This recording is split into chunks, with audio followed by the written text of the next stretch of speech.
घातला किसर्याली धावणी याने काय तरी करणी पतीची दाढी माझी केली दोन्हीची गाठ बांधून. काय सांगू तुला, मी रूम मध्ये पती झोपल्याच्या नंतर तो रात्री आला, माझी वेणी आणि पतीची दाढीची गाठ माझी निघून गेली. सकाळी ज्यावेळेस पहाटे असं त्याच्यावर सुद्धा झालं ना.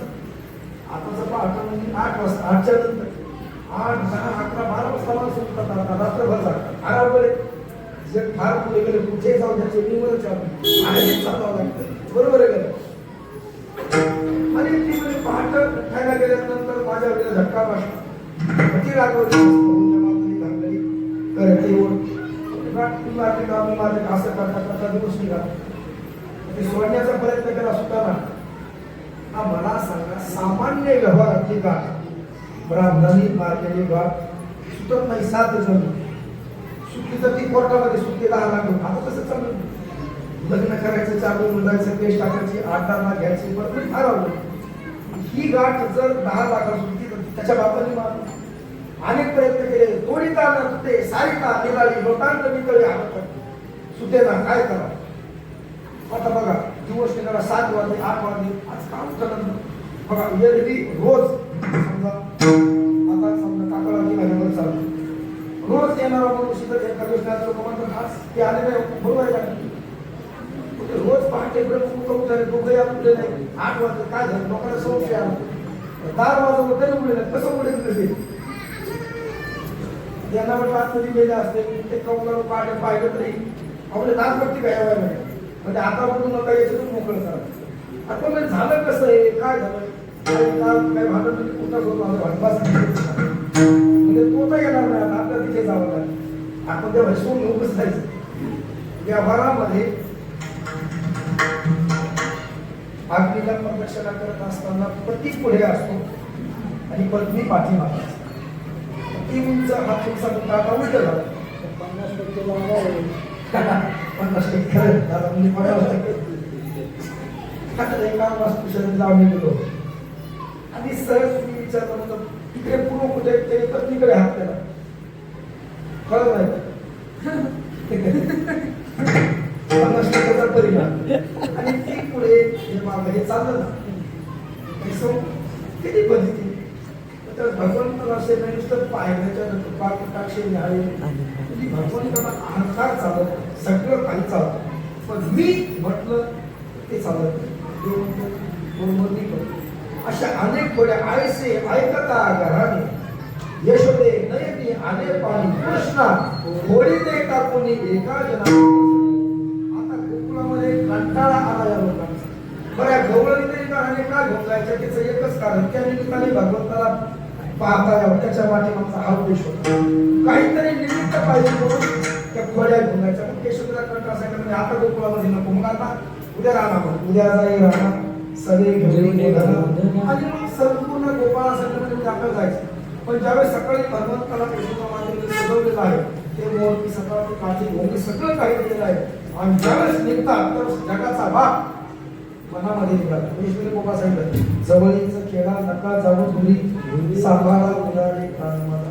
आणि वृंदावनामध्ये गेल्यानंतर अनेक तिथे खेळ खेळ मिठी दांडू चेंडू लगोरका ना परी जमुने काठी गाई गोपाळ गाई गोपाळ गाई गोपाळ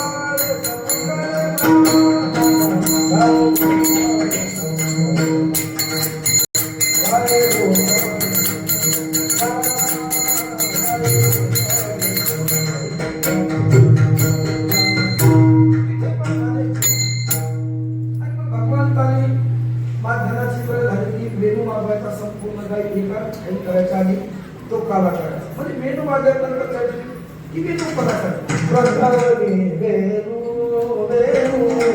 वेणू कवनाचा मागवाले वेणू नामे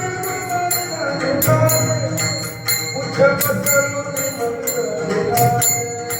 मन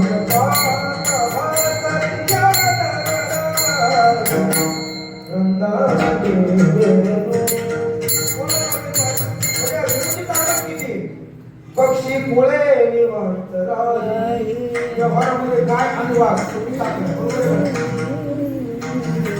पण वेणूचा नाद ऐकल्याच्या नंतर गाई व्याघ्रे ते ठाई झाली. पक्षी पुळे निवांत राही. वैरभाव समूळ विसरली. गगनावरी वेणू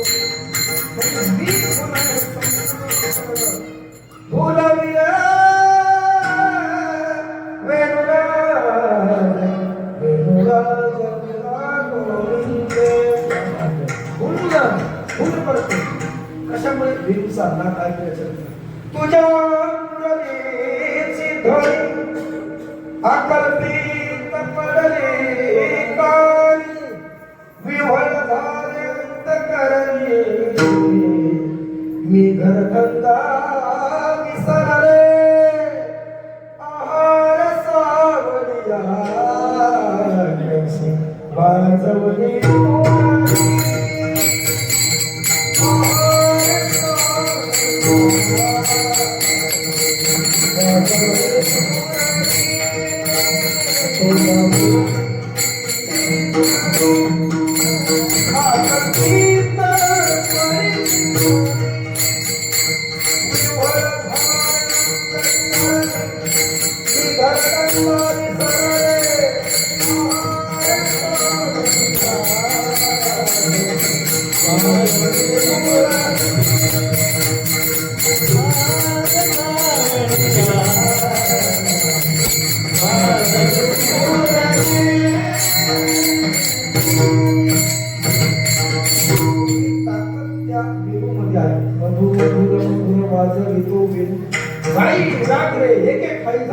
यमुना जल स्थिर स्थिर आहे. रवी मंडळ एवढी शक्ती वैर भाव समूळ शरदी आमदासा पावली प्रेम भक्ती एवढी ताकद या वेणूमध्ये आहे. ऐकूनी वेणूचा नाद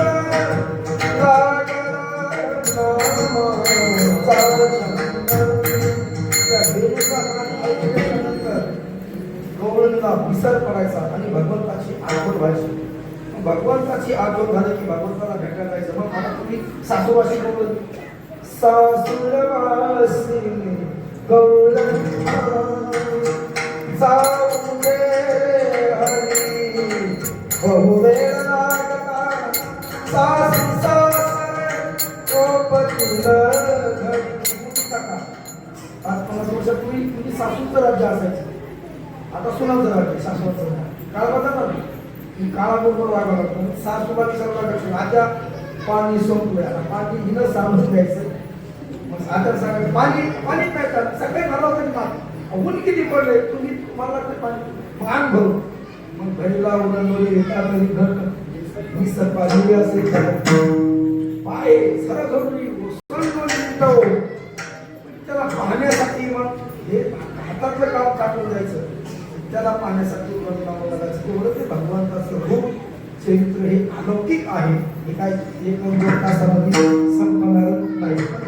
काही थोडासा स्पर्श केला बराच काळ वृंदावनामध्ये सुद्धा गोळ्या झाल्या खेळ झाले. खूप लोकांनी सांगितलं अर्धवा खाली भार पोटी भूक काय ठेवायची भूक कशाची आहे आणि डोक्यावरती वजन कशाचं आहे. डोक्यावरती वजन आहे जन्म मरण आणि ज्ञानाची भक्तीची ही भूक आहे. तुकामणी पोट खादेशी न धार खाद देते खाय आवडे ब्रह्मरस करू भोजन पंगती संतांचे संगती सर्व. ही भूक आहे, ज्ञानाची भूक आहे. आणि वसंतांत हे येणं जाणं किती जन्म झाला फेरा गणित नाही चिंताधारा पडिलो आवड.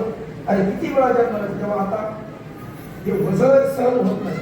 बघा आपल्या डोक्यावरती जर आपल्या अंतःकरणामध्ये पोटामध्ये जर भूक असेल डोक्यावरती जर वजा असेल भार असेल तर माणसाचं मन लागत नाही. ना भोपाळ्यासारखं मग कुठपर्यंत अरे मागच्या जन्मामध्ये तो मला काला देतो राम काला जरा का वांदर काला कळतो का नाही कळत. म्हणून या फार 100 वर्षापूर्वी यमुनेच्या वाळवंटामध्ये भगवंताने गोपाळासमोर जो काला केला जो आनंद दिला तो काला 750 वर्षापूर्वी आपल्या भारतीय संस्कृतीच्या नावाने संत ज्ञानोबा आहे सकल साधू संतांनी चंद्रभागेच्या वाळवंटामध्ये केला.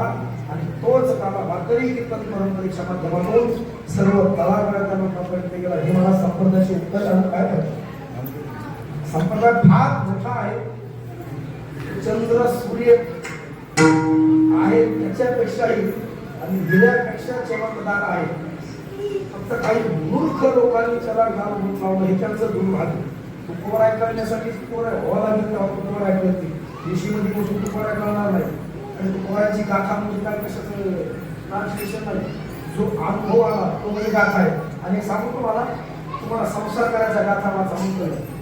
तुम्हाला व्यापार करायचा गाथा वाचा. सगळे उत्तर गाथ्यामध्ये मुद्रामध्ये पण येत होता. ऐसा खोटा होती. तुम्हाला व्यापार करायचा असेल लाखाचे जर 2 लाख करायचे असतील तर गाथा वाचावं लागेल.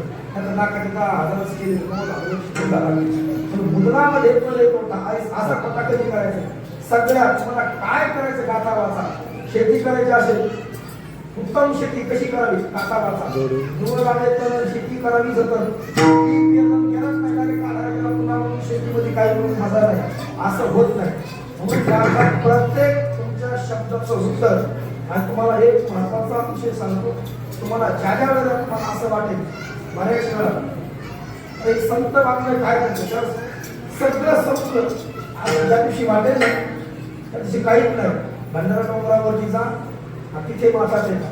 तुम्हाला एक नवीन ऊर्जा भेटल्याशिवाय राहणार नाही. ताकद आपण त्या परिसरातले सर्व मंडळी आहोत.